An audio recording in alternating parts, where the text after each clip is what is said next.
Business Communication and Report Writing, Chapter number 6, Topic Non-Essential Parts of Business Letters. बिस्मिल्लाहिर्रहमानिर्रहीम। रब्बी यस्सिर वला तुअस्सिर व रब्बी ताम्मिम bill खैर। आज का हमारा टॉपिक है non essential parts of business letters. इससे पहले हमने किया था standard parts of business letters.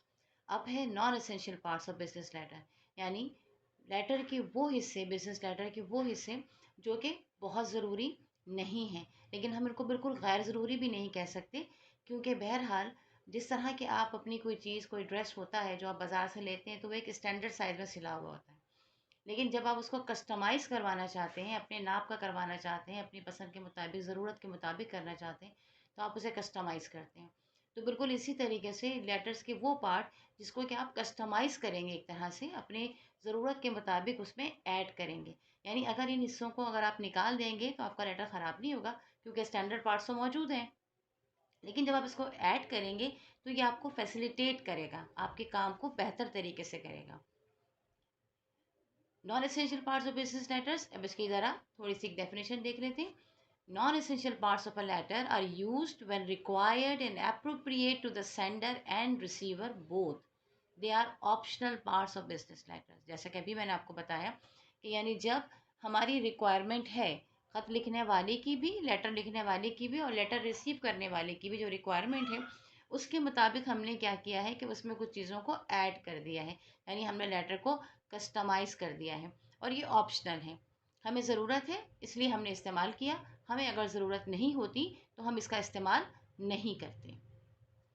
अब ये कौन कौन से हिस्से हैं non essential parts of business letters के? नंबर 1 है रेफरेंस लाइन, नंबर 2 है attention line, number 3 subject line और नंबर 4 है identification line, number 5 enclosure, number 6 carbon copies, number 7 blind carbon copy and number 8 post script. अब इसको हम एक एक करके देख लेते हैं।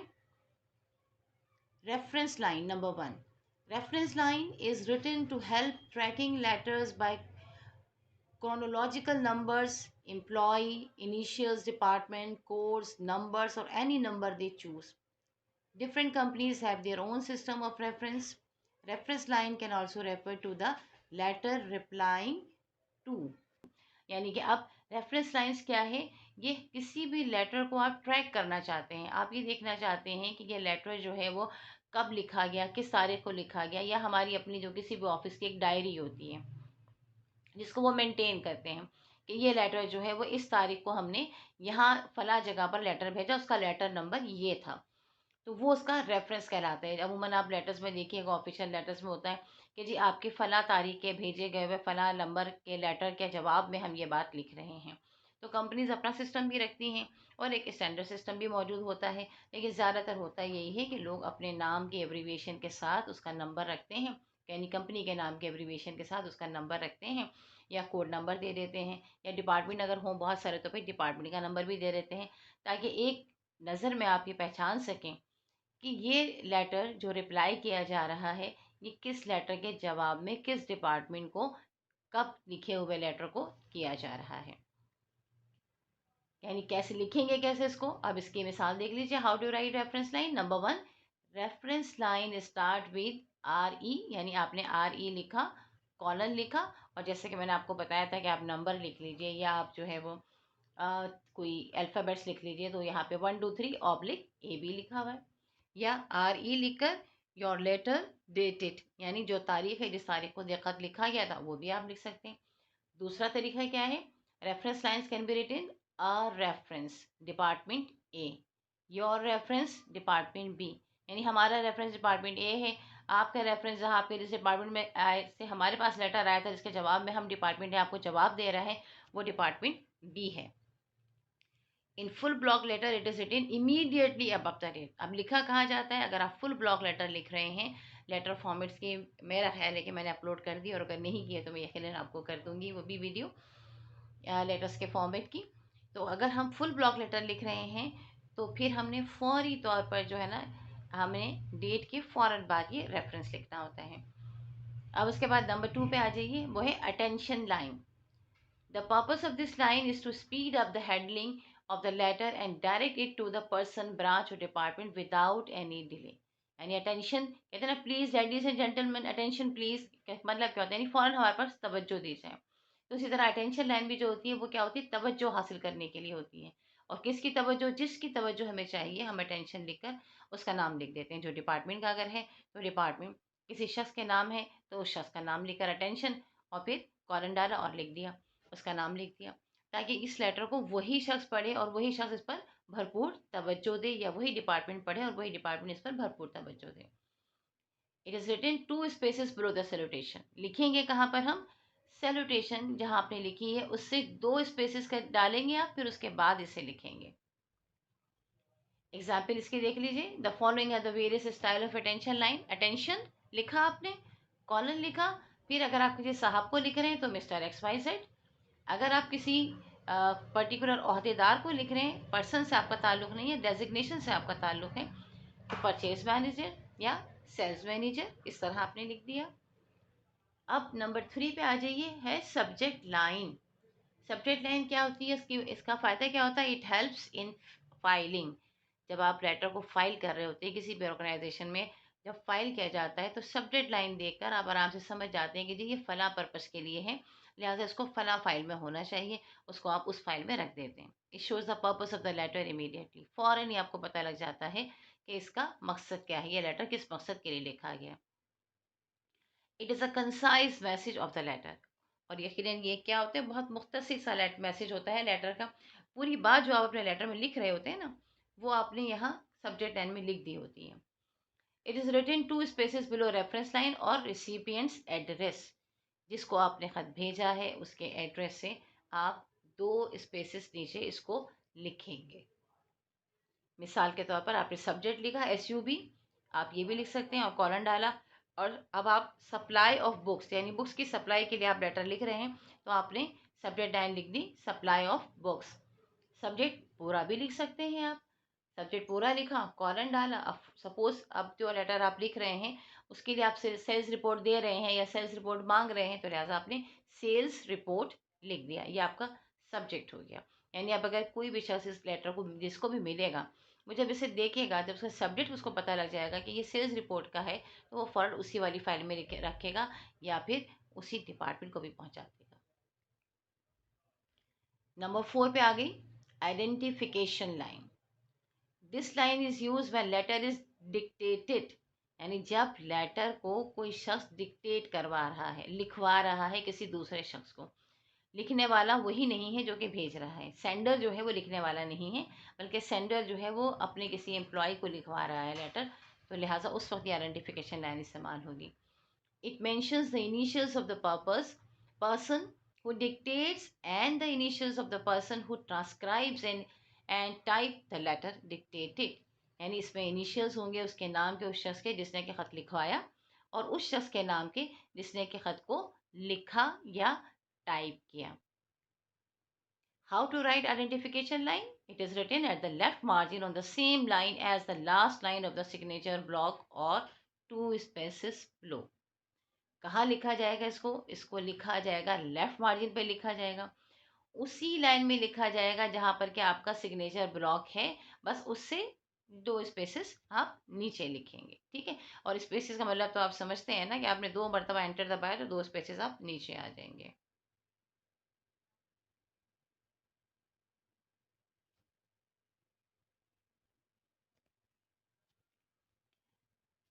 How to write identification line, आप इसके एग्जाम्पल देख लीजिए, या like yours faithfully mister Shahid Ahmad SAMR, ठीक है।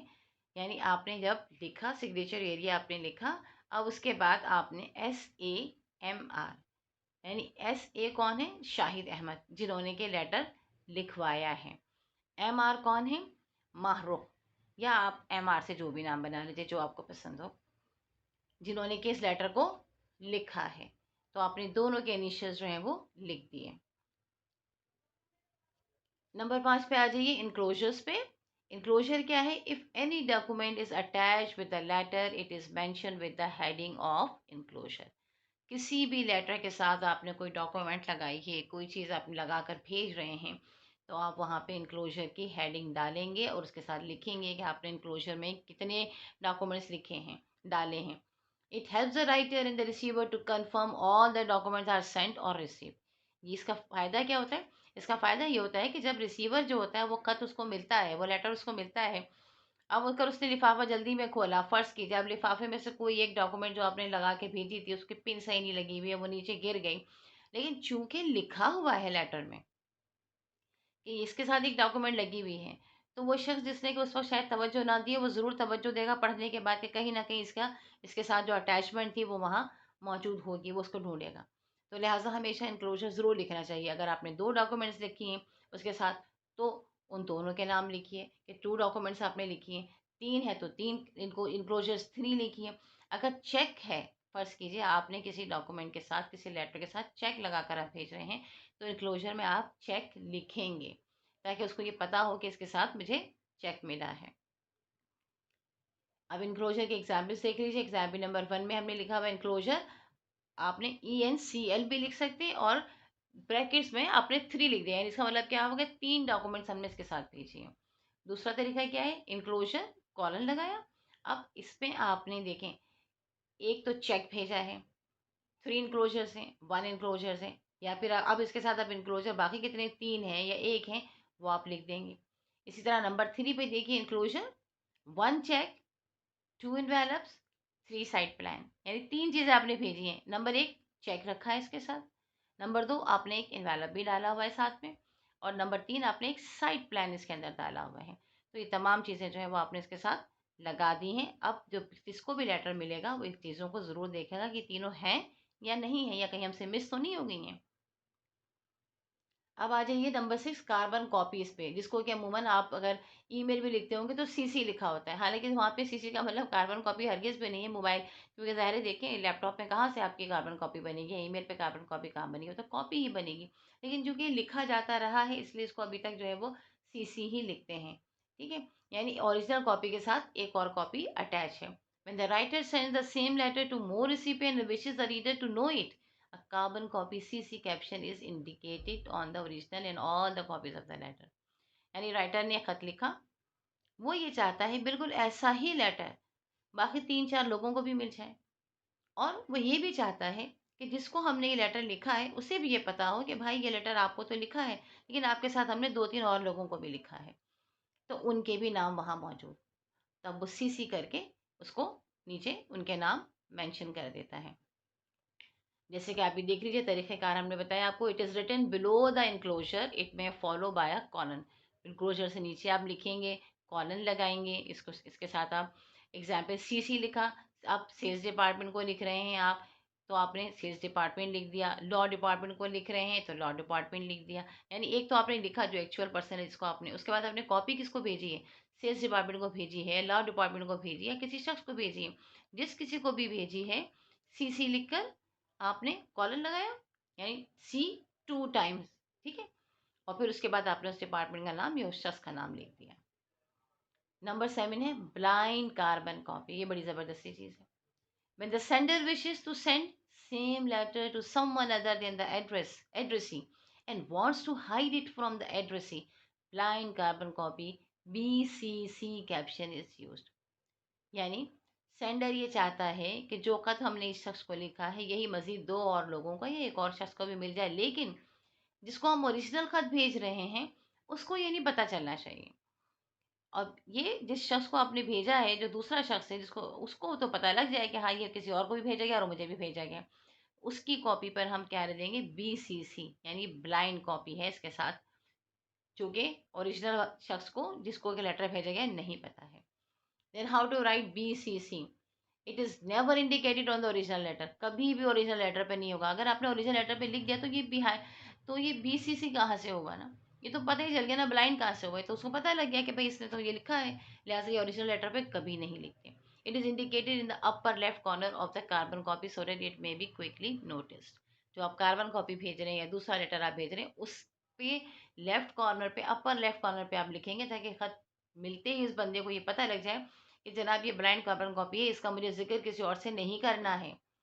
एग्ज़ाम्पल BCC मिस्टर अहमद, यानी आपने BCC किसको भेजी है? मिस्टर अहमद को भेजी है, तो आप इस तरीके से इसको लिख देंगे। इसके बाद है पोस्ट स्क्रिप्ट। अच्छा, पोस्ट स्क्रिप्ट ये बहुत ज़्यादा बच्चे इस्तेमाल भी करते हैं, लेकिन शायद आप लेटर में इसको पहली बार देखेंगे। Number one, sometimes a writer forgets to write something in the body of the letter unintentionally. In such cases, writer, sender can add below everything in the letter as PS. या आपने अक्सर देखा होगा बच्चे इम्तिहानात में अपनी कॉपी में कोई चीज़ भूल जाते हैं, कोई एक लाइन लिखना, तो PS लिख के वो फिर आगे वो लाइन लिख देते हैं और वो ये कहते हैं कि जी इसका मतलब ये है कि प्लीज़ आप चेक कर लीजिएगा। लेकिन ये नहीं होता है, इसका मतलब होता है पोस्ट स्क्रिप्ट, यानी हमने स्क्रिप्ट लिख दिया लेकिन उसके बाद हमें याद आया कि ये ख़ास चीज़ हमें लिखनी थी, ये तो रह ही गई और जानबूझकर हमने ऐसा हरगिज़ भी नहीं किया। तब फिर हम क्या करते हैं, हम PS लिखकर वो बात जो रह गई है उसे लिख देते हैं। अच्छा, कभी-कभार ऐसा भी होता है कि sometimes a sender wants the reader to pay special attention to something. In this case also sender adds PS below everything in the letter. यानी PS एक तो हमने इसलिए लिखा कि हम भूल गए थे लिखना, तो हमने वो बात वहाँ लिख दी। और एक हम ये चाहते हैं कि ख़ास कर इस बात पर तवज्जो दी जाए, तब भी आप PS लिखकर वो बात खत के आखिर में लिख देते हैं। अच्छा, अब ये तो इतनी सारी बातें कहीं कि अटेंशन लाइन होती है, सब्जेक्ट लाइन होती है, सैल्यूटेशन होता है, ये सब होता है। अब आप इसकी थोड़ी-सी ये एक फ़िगर देख लीजिए, ताकि आपको ये अंदाज़ा भी हो जाए कि कहाँ पर कौन-सी चीज़ लिखी जाती है। तो आप देखिए, सबसे पहले लेट आप जो अगर एक कंपनी है, बिकॉज़ हम बिज़नेस लेटर की बात कर रहे हैं, तो इस चीज़ को तो ज़हन में ये रखिए कि लेटर हेड पर होगा, ठीक है? तो लेटर हेड हमेशा सेंटर पे होगा। उसके बाद आप आ जाइए लेफ्ट मार्जिन पे, तो आपने रेफ़रेंस लिखा AB/AD, जैसे कि आपको बताया था जिसने डिक्टेट किया है, या सॉरी, जो भेज रहा है उसका, जिस डिपार्टमेंट में भेजा जा रहा है वहाँ, फिर डेट, फिर इनसाइड एड्रेस लिखा, फिर अटेंशन लाइन सेंटर में आ गई, सब्जेक्ट लाइन मजीद आपके सेंटर में आ गई, फिर सैल्यूटेशन आ गया 2 स्पेसेस के बाद, फिर बॉडी ऑफ द लेटर आ गया। इसमें हमने सिर्फ एक कॉलम बनाया है, लेकिन अगर आप फुल ब्लॉक लिख रहे हैं तो ऑब्वियसली यहाँ पर 3 जो है वो ब्लॉक्स यहाँ बनने चाहिए हैं। लेकिन ये आप बॉडी के लिए पूरा कंप्लीट आप इसको एक समझ लीजिए। देन कॉम्प्लीमेंट्री क्लोज है, फिर सिग्नेचर है, फिर आइडेंटिफिकेशन लाइन, फिर इंक्लोजर एरिया और फिर पोस्ट स्क्रिप्ट, ठीक है? ये तमाम चीज़ें जो है इसी तरतीब से, इसी तरह से आएंगी। ये आपके पास एक फॉर्मेट आ गया है। अब हमें उम्मीद है कि इससे ज़रूर आपको समझ में आया होगा कि आपने इन तमाम चीज़ों को किस तरीके से एडप्ट करना है, अपने लेटर को किस तरह मज़ीद फैसिलिटेट करना है। जो पढ़ने वाला है, जो फाइल करने वाला है, उसको बेसिकली आप फैसिलिटेट करते हैं non essential parts of letter को ऐड करके। और ये भी मैं आपको बता दूं कि कोई बहुत ज़रूरी नहीं है कि आप सारे ही पार्ट्स जो हैं वो एक वक्त में लगा दें। कभी आपको इनमें से कुछ की ज़रूरत पड़ेगी, कुछ की नहीं पड़ेगी। तो जितनी आपको ज़रूरत पड़े, जो चीज़ आपके लिए ज़रूरी हो, उसको आप अपने लेटर में ऐड करें और जिसकी आपको ज़रूरत नहीं है, उसे ऐड नहीं कीजिए। बिला वजह जो है वो हर चीज़ जो है, क्योंकि हमें पता है तो बस हमें लिखना है, ये वाला मामला नहीं है। ये कस्टमाइज़्ड लेटर है। अगर ये एप्रोप्रिएट है, अगर हमें इसकी ज़रूरत है, तो हम इसे इस्तेमाल करेंगे, ठीक है? थैंक यू वेरी मच इतने तवज्जो से सुनने का। और अल्लाह ताला आपको कामयाबी अता फ़रमाए। अल्लाह ताला आपके इम्तिहानात में आपको मज़ीद कामयाबी दे। अपनी रियल लाइफ में, प्रैक्टिकल लाइफ में जब आप इन तमाम चीज़ों को इस्तेमाल करें, तो ये बहुत बेहतर तरीके से आपकी मदद करें, आपकी कामयाबी में मुआविन साबित हों। हमारी दुआएं आपके साथ हैं।